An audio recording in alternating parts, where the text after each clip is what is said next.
Jam grua. Statusi politik, social, ekonomik dhe kulturor i gruas shqiptare. Jam grua. Përvoja integruese. Balanca sociale dhe gjinore. Jam grua.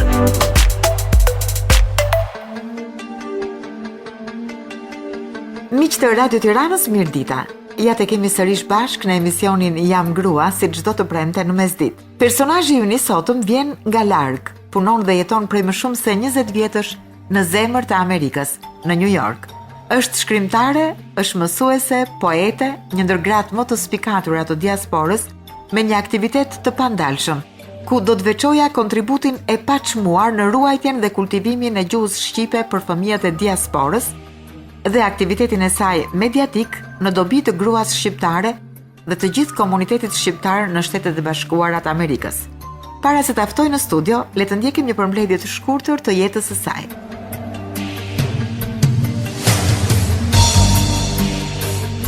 Zonja Këzde Kozeta Zylo ka lindur në Tepelen, në një familje meshgoranase me tradita patriotike dhe arsimdashëse.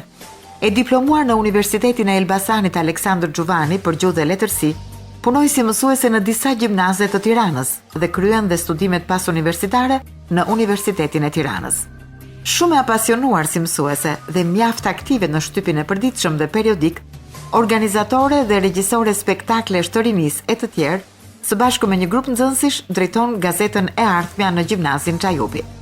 Në shkurt të vitit 1997 emigron në Shtetet e Bashkuara të Amerikës në New York, ku integrohet në shoqërinë atjeshme. Vazhdon kualifikimet në kolegj, emërohet këshilltare e studentëve në Bramson ORT College në 2004. Ka punuar si pedagoge disa vite në Globe Institute of Technology në Manhattan dhe tani është e punësuar nga Bordi i Edukimit të New Yorkut në programin e autizmit. Shquhet ndër veprimtarët më aktive në komunitetin shqiptaro-amerikan. Është zgjedhur sekretare për shtypin dhe informacionin në shoqatën e shkrimtarëve shqiptaro-amerikan në Shtetet e Bashkuara të Amerikës nga viti 2007 deri në 2010. Shkruan poezi. Madje rreth poezive të saj u zhvillua një orë mësimi e rregullt në shkollën e mesme Susan Wagner në Staten Island, New York, udhëhequr nga profesoresh Helen Decker. Gjithashtu poezitë e saj janë përzgjedhur dhe interpretuar në mjedise të ndryshme amerikane. Janë botuar në Rumani, po ashtu në Maqedoni, në ditët e Naimit e tjerë. Kozeta Zylo publikon vazhdimisht në gazetën Iliria dhe Diellin në Shtetet e Bashkuara të Amerikës, bashkëpunëtore në televizionin Kultura Shqiptare dhe në disa media.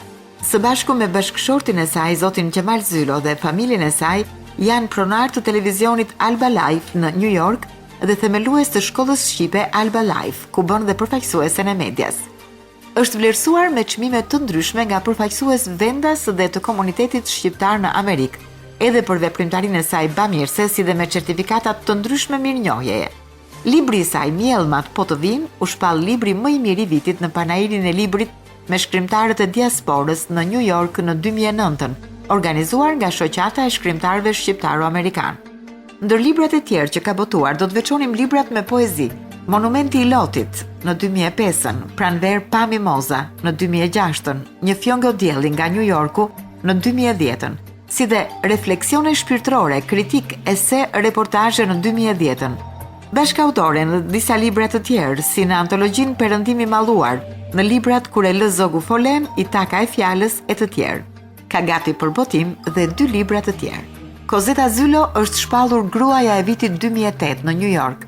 Është nënë e 2 vajzave, Valbona Zylo Watkins dhe Klodiana Zylo Hellstead. Kam kënaqësinë që të bisedoj sot në studio me zonjën Kozeta Zylo. Përshëndetje dhe mirë se erdhët. Përshëndetje dhe mirë se ju gjetëm, zonja Kozeta. Është kënaqësi që unë të ndodhem këtu në Radio Televizionin Shqiptar, në një nga mediat më të dashura, jo vetëm personalisht, por besoj dhe për publikun shqiptar. Teksa ju dëgjon, zonja Kozeta kupton menjëherë që ju jo vetëm keni dhënë intervista, por më së shumti keni marrë intervista. Ndaj në ato përshkrimet e mia dhe gazetaria do të ishte ajo që ndoshta do të plotësonte portretin tuaj. Patjetër, ne jemi 2 kolege dhe nuk ka më bukur kur bisedojmë midis kolegesh. Kolegët gjithmonë janë më afër shpirtërisht, edhe pse neve na ndan një oqean I tërë. Cila ka qenë intervista më e sinqertë që keni dhënë? Faktikisht, si gazetare që të paktën kur kam intervistuar dhe kemi filluar nëpërmjet televizionit ton që kemi krijuar televizionit Alba Live, intervistat e mia të para ka qenë faktikisht me televizionin Kultura Shqiptare që drejtohet nga zoti Adem Belliu. Atje kam filluar më së miri karrierën time të intervistave dhe e falenderoj atë publikisht. Intervistat janë gjithmonë të sinqerta për mua. Nëse nuk do të ishin të sinqerta, atëherë është e kotë që ne ta fillonim si media dhe njëkohësisht veçanërisht në ligjet që ka Amerika që vetëm të pranon sinqeritetin. Ndryshe ti e ke humbur publikun nëse intervista ka vetëm një fragment të pasinqert dhe s'do ta dëshiroja kur atë.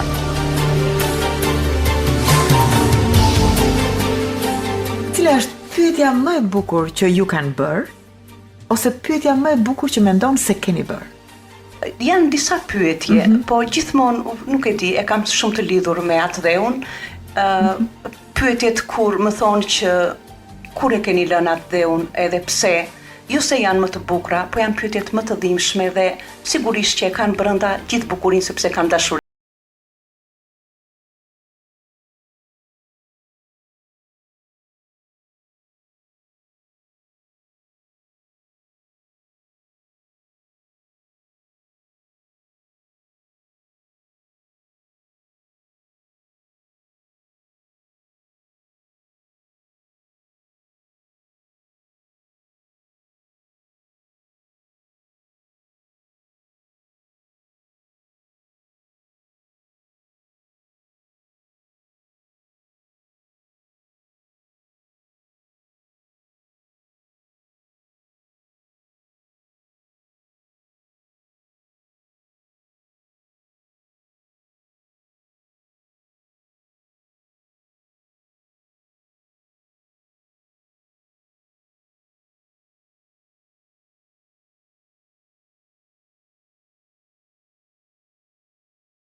Pashtershëm, është ai burimi i malit që shkon herë në tokë, herë derdhet në lum, herë derdhet në det. Edhe tani faktikisht burimi im ka filluar të derdhet edhe në oqean, kështu që është një burim shumë i pastër. Është si burim siç ja kam vënë emrin gocës time të parë Valbona, një burim që rrjedh nga mali i mallit tim për Shqipërinë, i mallit tim për Adheun, i mallit tim për prindrit e mi, dhe njëkohësisht lidhjes shpirtërore që kemi neve me bashkëdhetarët tanë, që janë nga më të suksesshmit e diasporës së hershme dhe të tanishme, sepse është vetë sistemi që i bën ata të jenë të suksesshëm në Amerikë.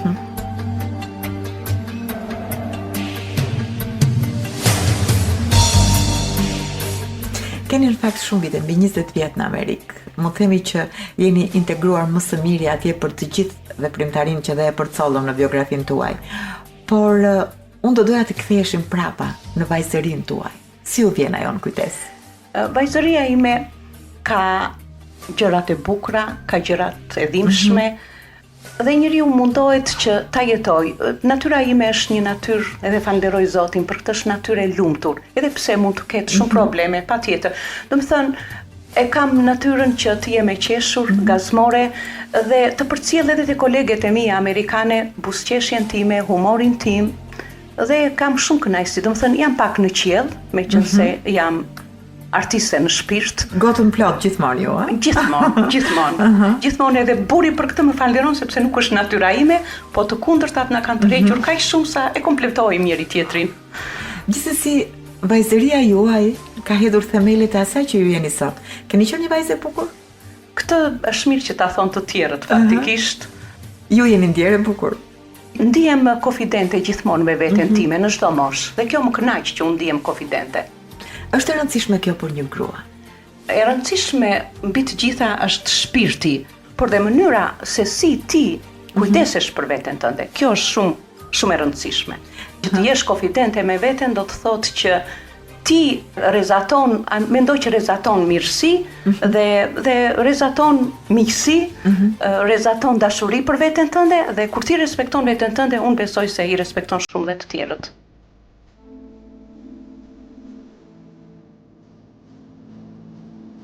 Mirash me aromë gruaje. Mes petaleve të luleve, fshi buskuqin tim. Ma qepsëm nga ngjyra e kuqe e mëllagës dhe aroma e fletës jeshile të saj, sidomos të kërceli gjithë lëng vjetë, që parfumos lëkurën time dhe këmishën e mëndafsh të ajrit. Bluja e qiellit derdhet mbi gjinjtë e gonxheve të luleve, që shpërthejnë si me naivitetin e adoleshencës, dhe shkopsitin kopsat e pelerinës së dimrit, varur në një degës dielli me bisqe pranverore. Është bukur të përjetosh këtë lojë drithëruese mes një lëndine maj, ku petalet shumë gjyshe vërzojnë ëndrat e mia si një mirash me aromë gruaje.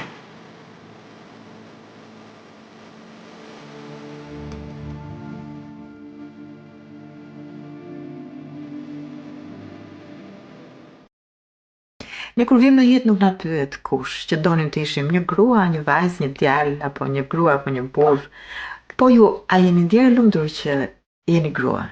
Shumë e lumtur që jam grua, shumë e lumtur, sepse faktikisht unë nuk mund ta ndryshoj, pavarësisht se tani mund të ndryshojnë, kanë dalë plot gjëra, mund ta ndryshosh dhe bën si të duash, por faktikisht jo, nuk e pranoj që ndihem shumë e lumtur që jam grua, dhe nëse do të kishja, do të vija përsëri në jetë patjetër, përsëri do të desha të isha grua. Zonja Kozeta, po ndodh një krahasim midis gruas shqiptare dhe gruas amerikane? Personalisht e kam pak të vështirë, sepse ashtu siç e thash pak më parë, kam qenë shumë konfidente dhe kur isha në Shqipëri e kisha gjetur mënyrën time të jetesës. Në mjediset që unë kam jetuar dhe kam pasur fatin që të jem në gjimnazet shqiptare, në gjimnazet e Tiranës, ku Tirana, le ta themi publikisht, ka qenë një vend shumë i civilizuar, të gjithë thoshin punojnë për Tiranën, të gjithë thoshin që është një vend europian, dhe unë nuk e shoh këtë dallim. Dhe kur jam takuar atje me gratë amerikane, nëse do të flasim në përgjithësi ka të tjera gjëra, por për civilizimin dhe për ndryshimin unë nuk e ndjej veten as pak ndryshe nga gratë e civilizuara amerikane. E vlerësoj shumë civilizimin që është bërë, civilizimin që kam pasur me mikeshat shqiptare këtu, me koleget e mia mësuese të shkëlqyera, që kanë qenë shumë të civilizuara. Ne diskutonim filmat, ne diskutonim librat, ne diskutonim veshjen ashtu siç është ti je grua.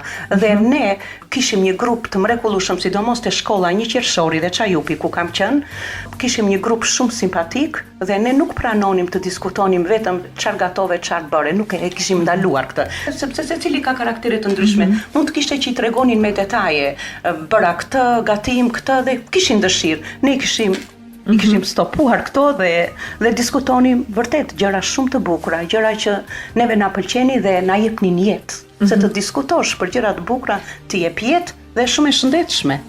E vërtet, a kemi ne, gratë shqiptare, tipare të veçanta, që si thuash na dallojnë nga gratë amerikane?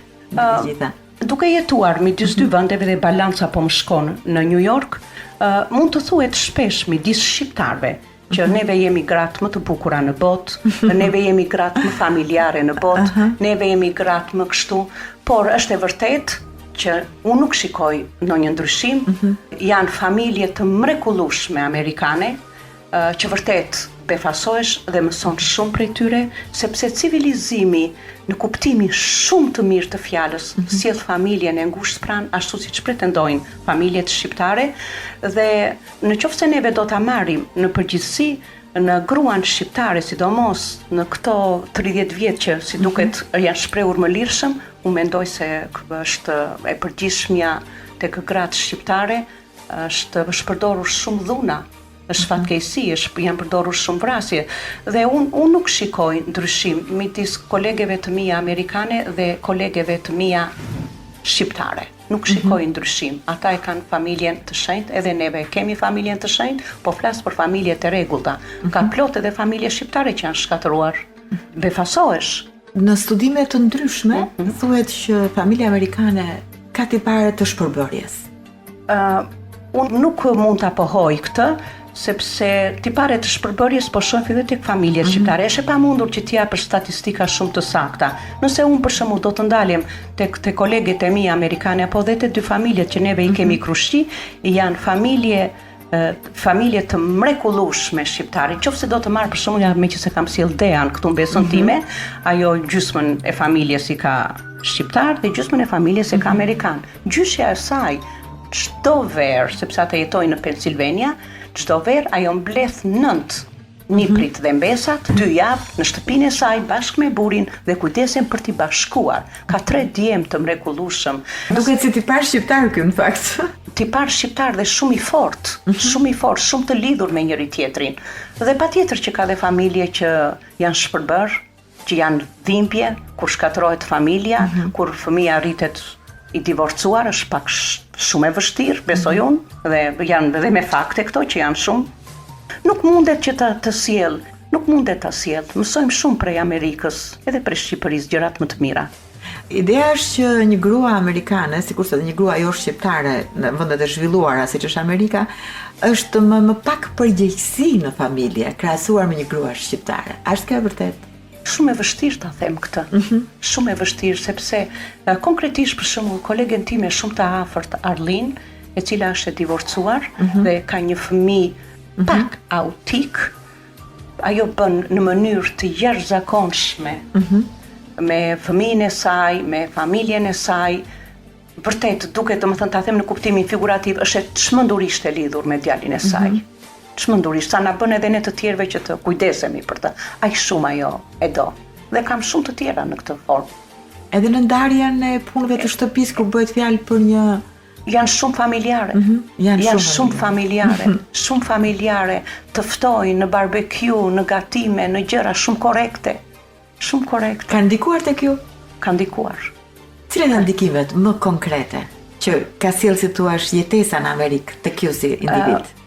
Tek jetesa në Amerikë ka sjell këtë mënyrën e rregullit, jo tek pastërtia absolutisht, sepse atë nuk është se neve na ka munguar, po tek ligji, tek disa gjëra që unë nuk i shoh këtu. Për shembull, shiko, këto janë gjëra shumë të thjeshta, po jam shumë e befasuar për shembull me kur ndonjë edhe pronares hotelit i thash sot, kur ishim në Sarand, Dea luante me fëmijët shqiptare, organizonim ne sepse unë dua që të mësoj shqipe. Edhe me një vajzë, emri i saj ishte Natalia, u befasova se këto janë shumë të sinqerta dhe i tha, "Dita, kush është ndryshimi midis meje dhe teje?" Ato ishin me rrobat e banjës, të dyja bashkë. I tha, "Sepse juve tha në Shqipëri rini tha, më fal pa recepeta, jo që është normale, kurse ne në Amerikë tha rrim me recepeta nga mosha, do të thënë, sepse 8 vjeç fillon dhe formohet fëmia. Dhe tha, ky është dallimi midis nesh, do të thënë, kanë atë ndjenjën e formalitetit dhe të paraqitjes së rregullt, sidomos në publik, para kamerave. Dhe shumë gjëra të tjera që unë i vëre janë shumë të kujdesshme në rregullimin, meqense jemi te emisioni i mrekullueshëm të jesh grua, në rregullimin e portretit të tyre në media. Domethënë janë më të rezervuara, si mund ta them, më të rezervuara në paraqitjen publike, se sa një grua shqiptare. në media, po them, domethënë ka disa Ne më të çliruara, më të shpenguara ne dhe më të kontrolluara ato? më të kontrolluara janë. Më vjen keq, po nuk e përgjithsoj. Edhe një dhëndër amerikan që kishte ardhur, ishim brëm, edhe ai ishte befasuar shumë, ka 3 vajza, ishte befasuar me djemt që dilin lakuriq. Djemt jo të mëdhenj, djemt të vegjël, po dhe është befasim, sepse ti e mëson që të vogël. Qofse do plazh nudo, bëhen në vendin nudo, jo në sy të fëmijëve, sepse vajzat në këtë moshë janë shumë kurioze, 7 vjeçe, 8 vjeçe. Është ana psikologjike që patjetër që ne kemi bërë dhe më vjen gjithmonë në mendje profesori Betri Vdedja, se si na edukonte dhe mësonte për psikologjinë. Psikologjia e fëmijëve është shumë kurreshtare në çdo drejtim, e veçanërisht te gjërat intime. Dhe ti kur del lakuriq, patjetër që ato janë kurioze, e nuk është mirë. Është befasuese në fakt për ne, pasi ne jemi më të kontrolluar, ne jemi më fanatik, ne jemi më tradicional dhe ndoshta amerikanët janë ata që janë më liberal, do të thoja. Liberal në kuptim të mirë të fjalës, jo në kuptim të zhbërjes. Pra Shqipëria ka ende për të bërë në këtë rast. Patjetër, si kudo. Patjetër që ka shumë për të bërë, veçanërisht për gruan, për civilizimin e gruas, jo vetëm të civilizimit të gruas, po veçanërisht të mendjeve maskullore për gruan.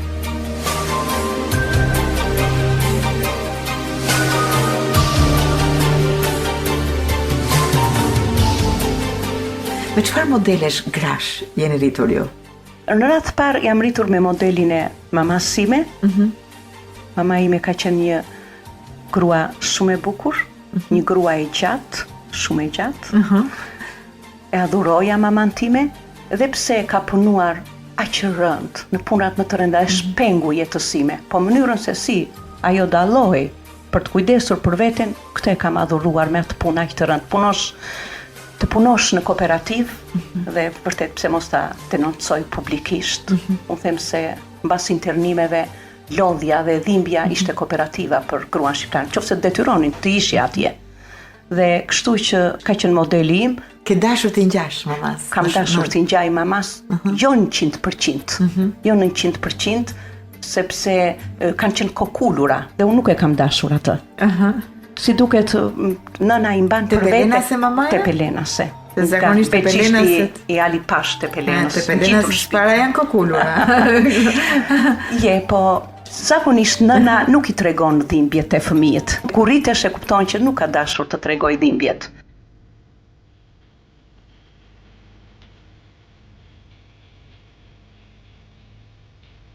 Sytë e nënës më bën dritë. Streha ime, streh e ëmbël, erdha sonte në përëndër, aromora tek saksit. Sytë e nënës më bën dritë. Hapa portën me ngadalë dhe në gjunjë rash për dhe. Një këngë labe e pikolluar më prishi ëndrën për atje. Peng ta kam punën sfilice, ndër më të egrat në atë vend, me forcën dhe bukurin manice, e sfidoje dhe mua më lije pa mend. Në të ndarë, që fjalës më dhe, më le peng, fizat e shpirtit, me to thura një foles, strehën më hyjnore të vitit. Si një ëngjëll vjen nga qielli, ulesh pranë, pa thënë një fjalë, lë një dritës midis terit, sa më djeg i shkreti malë.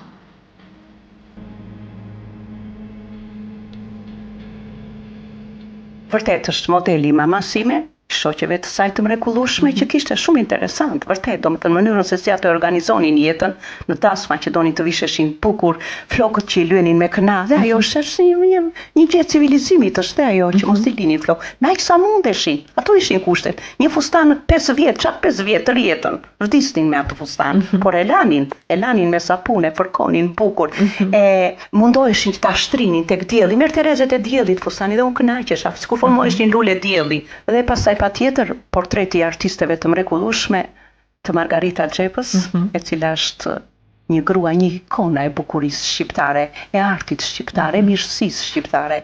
Tinka Kurti, Roza Anagnosti kanë qenë vërtet simbolet e gruas shqiptare dhe unë akoma ato i admiroj dhe do t'i admiroj përjetësisht. Po në Amerikë keni ndonjë model, ndonjë grua që domethënë ju pëlqen, që së paku në disa gjëra ti bëni si ajo? Patjetër që kam.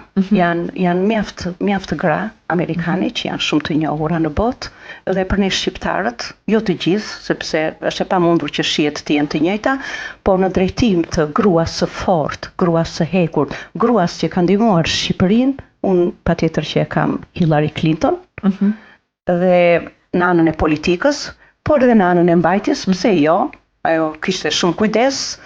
Dhe veçanërisht inteligjenca e saj është e një koeficienti shumë të lartë në botë. Është një grua e jashtëzakonshme në botë. Është një grua që ka ecur me këmbët e saj, ka mbaruar universitetet më të njohura në botë, patjetër që e ka në këtë drejtim të inteligjencës.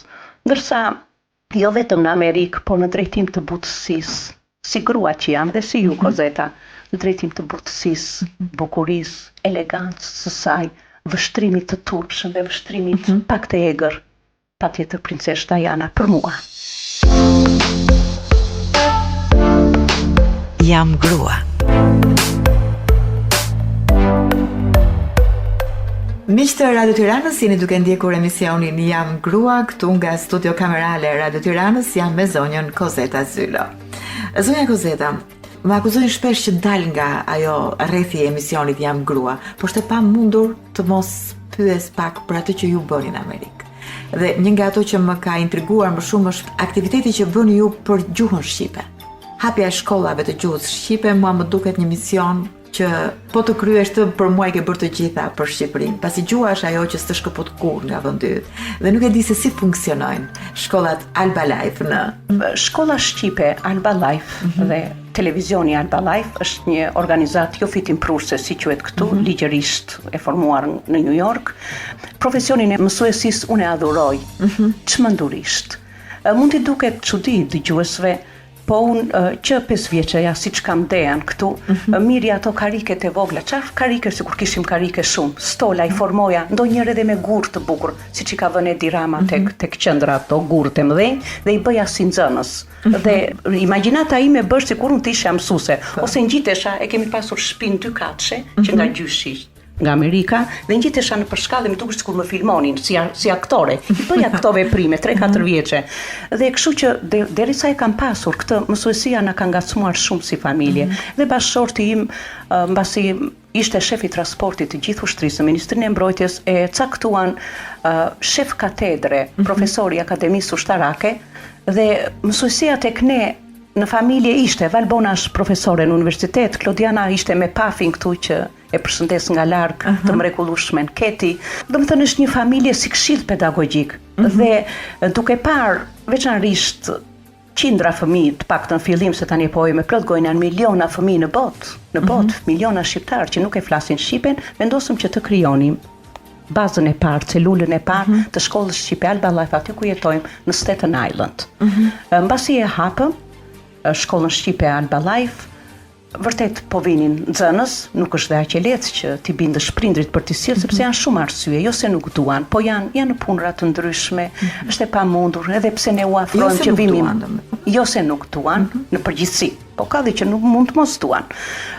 Mbasi u hap shkolla shqipe Alba Life, vepron në disa lagje të New Yorkut, si në Brooklyn, veprojnë në Manhattan, në Queens, janë disa lagje që janë zgjeruar. Me bukura është sepse bëhet brenda mjediseve të shkollës publike amerikane, që ne kemi marrë lejen dhe vërtet na bën teje të krenar. Si vjet neve si shkollë shqipe dhe televizion Alba Life paralelisht ecin të dyja, festuam 10 vjetorin e shkollës shqipe dhe televizionit Alba Life madhërisht në një nga vendet më prestigjioze në New York dhe në Amerikë, pse jo Symphony Space, ku mjaft artist, aktor, komedian, si që është mjeshtri Mata Gron Laka, i cili erdhi nga Shqipëria, dhe vërtet dhe debutuan kaq mrekullisht, sidomos fëmijët të nxënësit e shkollës shqipe Alba Life u ngjitën në skenë, dhe 10 vjetori ishte vërtet një mrekulli për ne, dhe Edhe pa modesti e them, ishte një vlerësim që të bën Amerika, u vlerësua me 2 proklamata nga Senati i New Yorkut, ku erdhi senior senator Martin Golden, shumë i njohur në emër të Senatit, i cili dha proklamatën dhe njëkohësisht me numrin e proklamatës jemi në librin historik të Senatit, të Parlamentit të New Yorkut. Dhe Mark Gjonaj, shumë i njohur, shqiptari i jashtëzakonshëm, i cili është ngjitur në karrikën e lartë amerikane, ish asambleist dhe sot është këshilltar në Bashkinë e New Yorkut, erdhi dhe ai dorëzoi proklamatën. Nuk është puna se u dha proklamata te televizioni Albalife e shkollës shqipe Albalife, se në radh parë u dha mësueseve, në bashkëpunimi që neve kemi me to. Por puna është atë ndryshim që unë shoh, vlerësimin që të bën shteti amerikan dhe vlerësimin, ose pse jo mund të them të kundërt, mos vlerësimin që të bën shteti shqiptar. Pse? Le të ndalem pak. Ligji amerikan, mendoj unë, është vetë sistemi që njeh vlerat.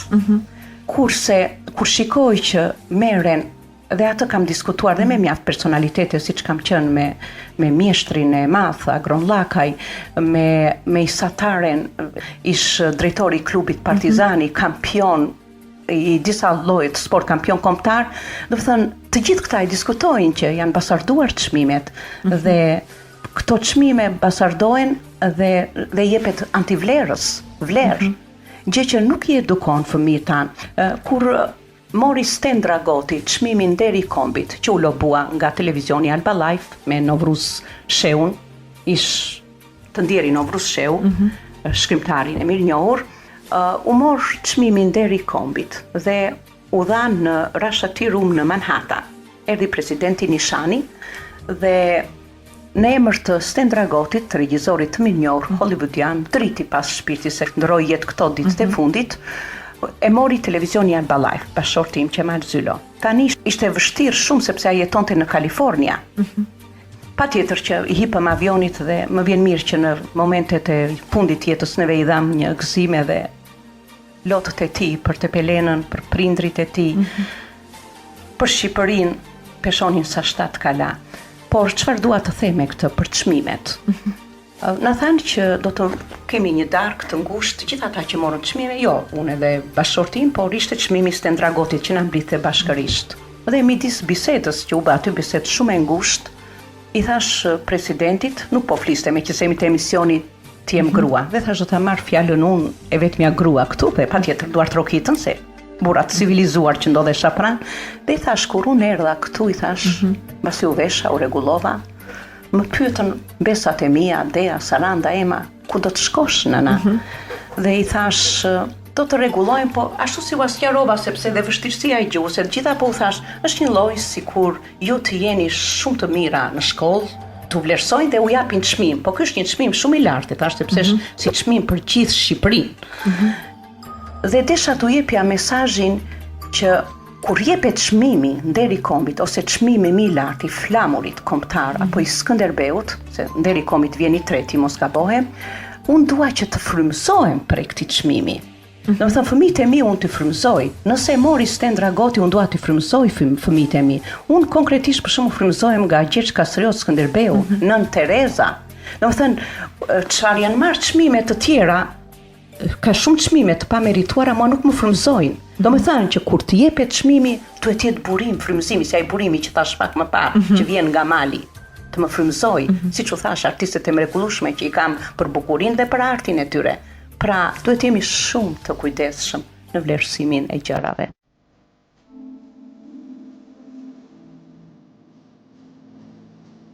E shtuna ime abetaria.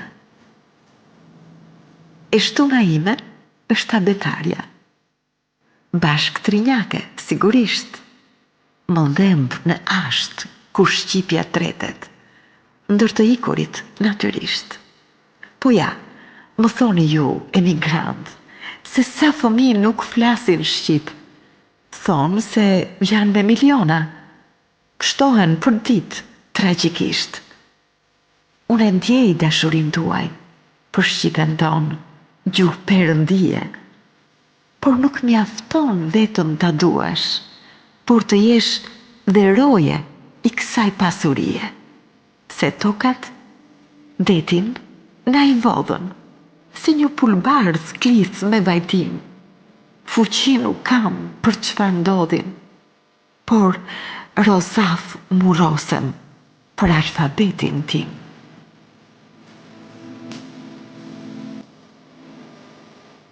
Le të kthehemi pak tek shkolla, sepse vazhdoj të ti më shoh asaj pjesës së mësimdhënies. Si ka ardhur numri i nxënësve?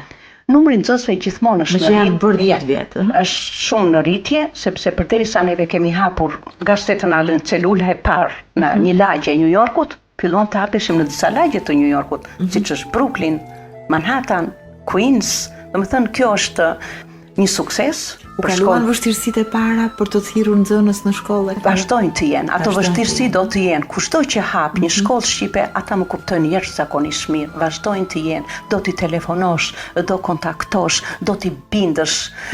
Janë shumë gjëra të lidhura. Në rast se ti e ke bindur prindi që të dorëzoj fëmijën ty, vërtet është një sukses. Se me shtetin ka qenë lehtë për të marrë lejen e shkollës për të... Dhe kjo është fatkeqësi. Me shtetin ka qenë lehtë ai të lejon që të ngresh flamurin, që ti të bësh parada, që ti të hapësh shkolla shqipe. Dhe suksesi më i madh tani është me Mark Gjonaj, i cili po e hap shkollë në bazë të jurisdiksionit, po e bën shkollë institucionale, domethënë direkt si me mësimin amerikan.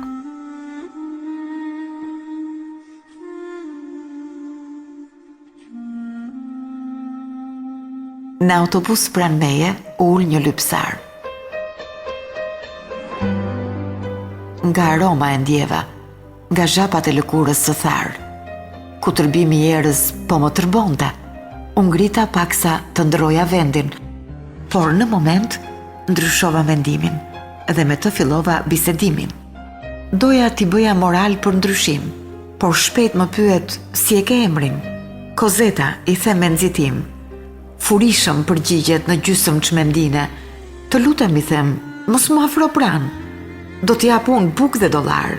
Jo, nuk dua dollar, veç ndjeje emrin tënd, simboli mjerimit për çdo lypsar. E ngrirë qëndroi pranë syve blu. Një dritë më rrezëlliti mendimi i tij. E pyes, pse e ka ta ndisur kështu?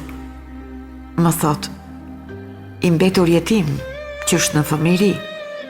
Shkollën e mbarova, por i pa fat. Në depresion rash nga burgu i jetës. Kozetën e Hygojt e kam parë disa herë. Me lhem për mua dhe për çdo të mirë. E ftova për drekën në shtëpi. I uritur i hante dhe s'kishte të ngopur. E vesha me rroba, nga koka te maja e thojt, që të mos vuante më, si Kozeta e Hygojt.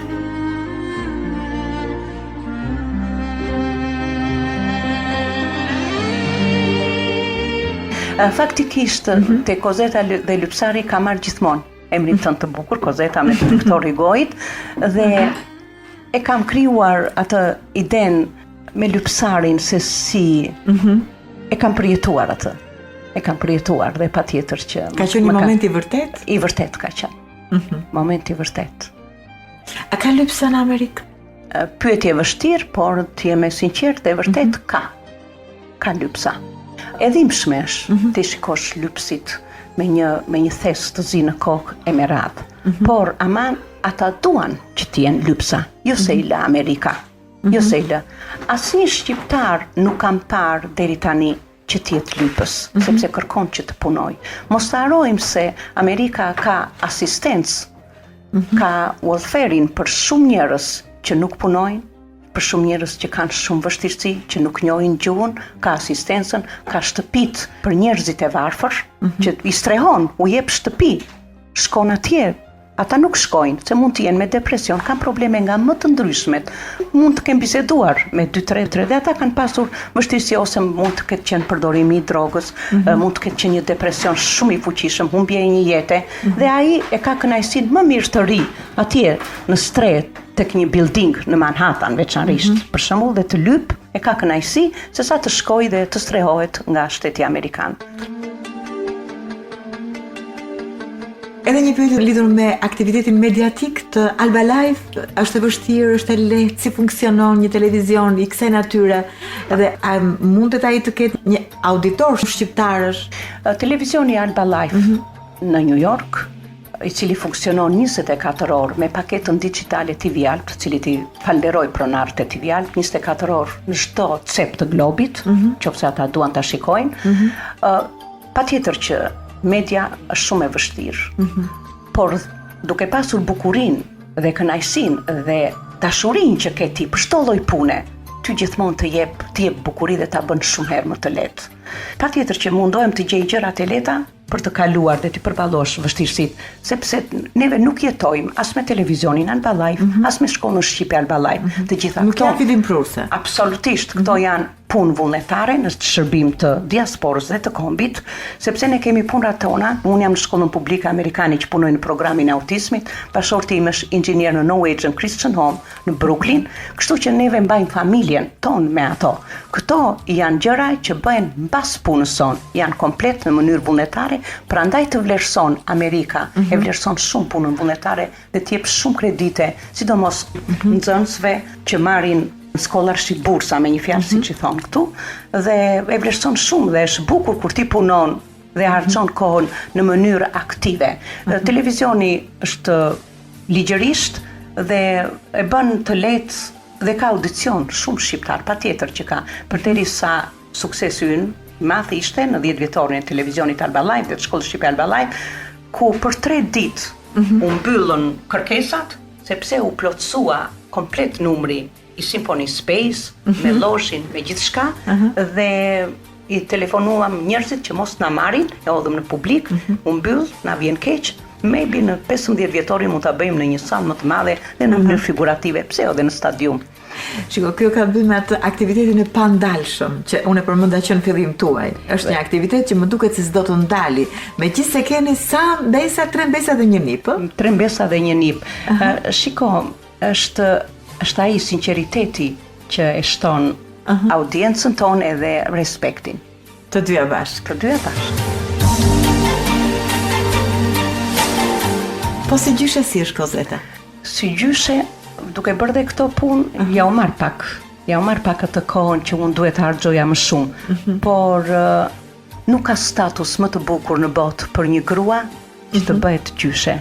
Dhe sidomos bashorti im e thot këtë, nuk ka status më të bukur, është një dashuri komplete pa provuar, është një dashuri hyjnore, ashtu është dhe fëmia, por dashuria si gjyshe është përmbi dashuritë. Ata të japin jetë, të japin, nuk e di, është një mrekulli, është e papërshkrueshme, është e pamundur ta përshkruash dashurinë për fëmijët e fëmijëve. Nëse do të numëronim orët që keni kaluar me vajzat tuaja dhe tani me mbesat dhe nipin tuaj, si janë këto orë? Keni harxuar shumë orë me vajzat tuaja se sa me mbesat dhe nipin? Janë në kohë të ndryshme dhe gjithmonë varet nga punrat. Kam pasur fatin që të jem mësuese dhe të harxoj shumë kohë me vajzat e mia, sepse orari ynë ishte më i mirë, domethënë puna jon ishte më shumë në shtëpi, të studioje, të bëje dhe patjetër përderisa isha e letërsisë, por janë në kohë të ndryshme dhe duke qenë mjaltit, pse mos ta përdorim këtë shprehje të popullit, është se ti e pak e zhveshur nga shumë përgjegjësi me fëmijët e fëmijëve. Përgjegjësitë kryesore patjetër që i kanë prindërit. Dhe nuk diskutohet jo, por ti harxhon një kohë shumë kualitative me fëmijët e fëmijëve, një kohë shumë speciale që ti mundohesh ta organizosh edhe patjetër edhe nëpërmjet tyre dashurinë që ata të falin. Po kurse si për të zëvendësuar maman e tyre? Jo, shiko, më ka pëlqyer shumë shpreha e babait tim, të cili e kaloi 5 vitet e fundit pranë familjes sime, djen sipas të shpirtit, driti pas. Kur ai shikonte që neve, sidomos me Dean, që ishte para çmendeshim, domethënë ishte fëmia i parë, edhe sa vinte Dea, linim çdo gjë. Edhe kur iku Dea, ai tha, "Qoni këtu", tha. Ju keni vërtet dashuri, por mos harroni se Dea dashurinë e parë ka prindrit. Ju jeni të dytët, unë jam i treti, tha.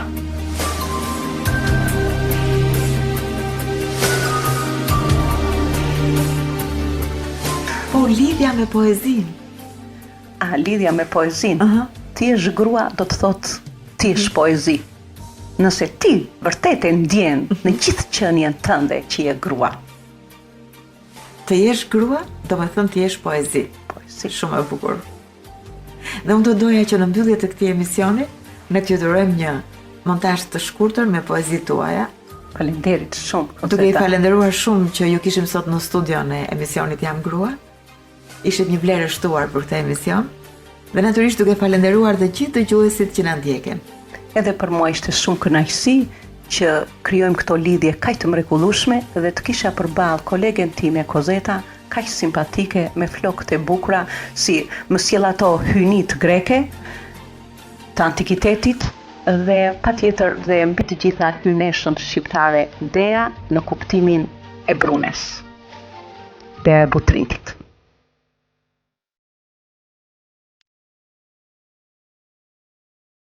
Në atharin e shkurtit.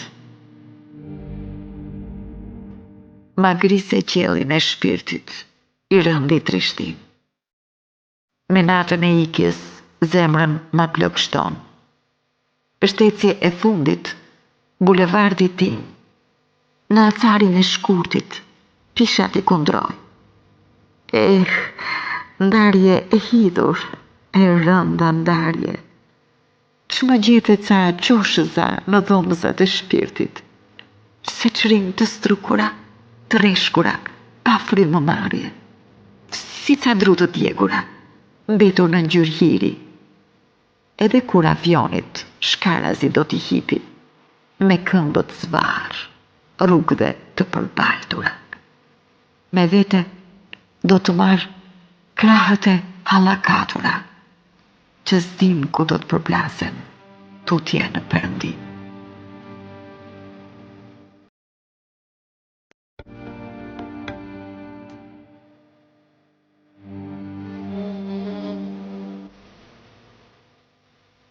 Tungjatjeta Kosovë. Tungjatjeta Kosovë. Tungjatjeta princesha ime. Sot po udhëtoj kudo, me medalionin e lirisë në gjoks. Medalion që s'do të ndryshket kur, në kujtesën e dhimbjes shkulmëzon shpirti, për rëmbimin e të artit medalion, nga zotat e heshtun të Olimpit. Lam të mirë ju, zotat të heshtun, lam të mirë. Lam të mirë ju që ma gryet kockën, me molën e hipokrizis.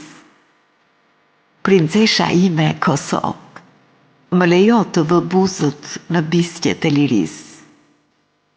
E me ju të bashkohem në simfoni me këngëve, të miliona shqiptarve që këndojnë Shqip, aty në tokën e lirë. Sytet e liris kanë buisur, janë harbuar sot në degën e shkurtit. Shkurt dimri, kthyer në stin pranvere, mëngjesin e burgosur zgjoj, duke hapur kufirin e shpirtit, me vezullim rrezesh nga bjeshk Kosove. Më fal Kosovë që s'të vi dot atje, më fal, por edhe pse larg teje sot, unë po e shijoj këtu lotin e gëzimit, të ngrirë kalkan acareve. Tashmë të shkrirë nga ju, por edhe nga kjo tokë. Ku u vesit gonxha e liris, dikur si manushaqe kokullur. Nuk do dëgjoj më krokatje korbash. Ato kanë kohë që u shkrumpuan në harkun vetëtim të liris. Në trungun e tokës tënde, dhimbjet lëshoni në rënjë. Sot ato u groposën në dheun e Prizrenit, Prishtinës, e në gjithë tokën e Dardanis.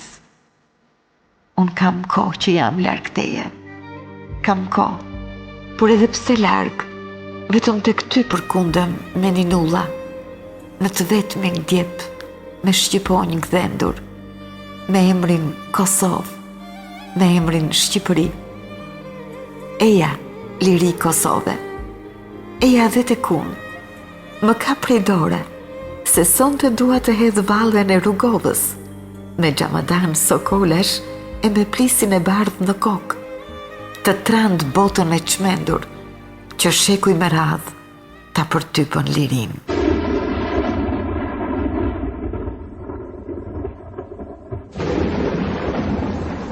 Vals në shi. Pikësat e shiut më puthin butës lëkurën. Ndërsa një re e bardh ngrihet si ombrell. S'dua t'i fshihem qullje së shiut gjerë në mish, dhe tingujve të ëmbël që më godasin kockat si tastier. Në litarët e shiut si hark violine, kërcej valsin me një reze të harbuar ylberi, që vjen e fshehur në një degës limoni, dhe mbiks një pikël shiu në cepin e buzës së qarë.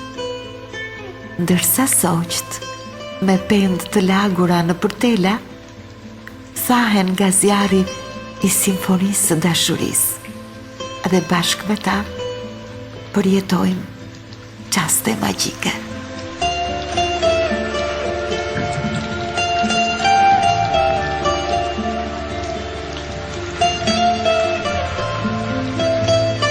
Gjethet që preknin më butë se buzët e njoma. Vjeshta erdi me gjetën e verë, duke pikturuar oborin tim. Me një tapet të florin të veshi gjithçka, sa dhe zemrën time, paksa me trishtim. E ma gjepsu shtrije me tëra, mi gjethet si zemrat me vena që zhurmojnë nën mua. Kurizin më përkëdhelin me fëshfërimën e tyre. Pa pritur, një gjethe këputet nga pema dhe më thot, të dua.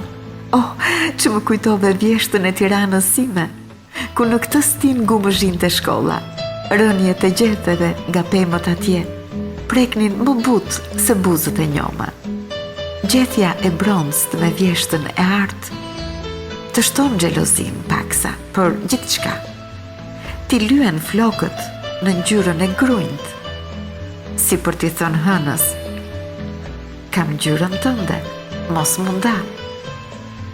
E përshëndes vjeshtën me flokë të kuqëremta, mirë se erdhe, gjethen e saporën, e stampos në dritare.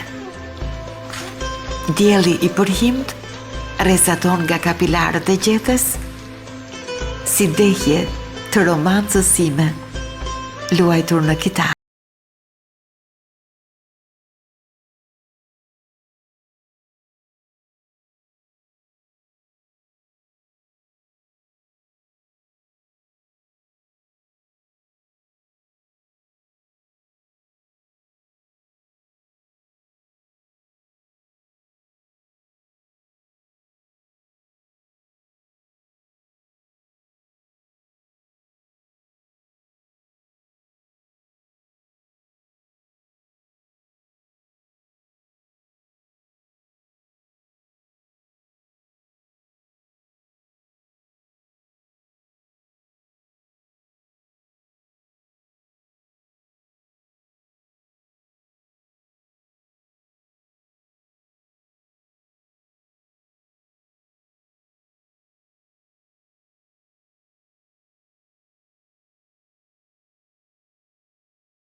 Social, ekonomik dhe kulturor i gruas shqiptare.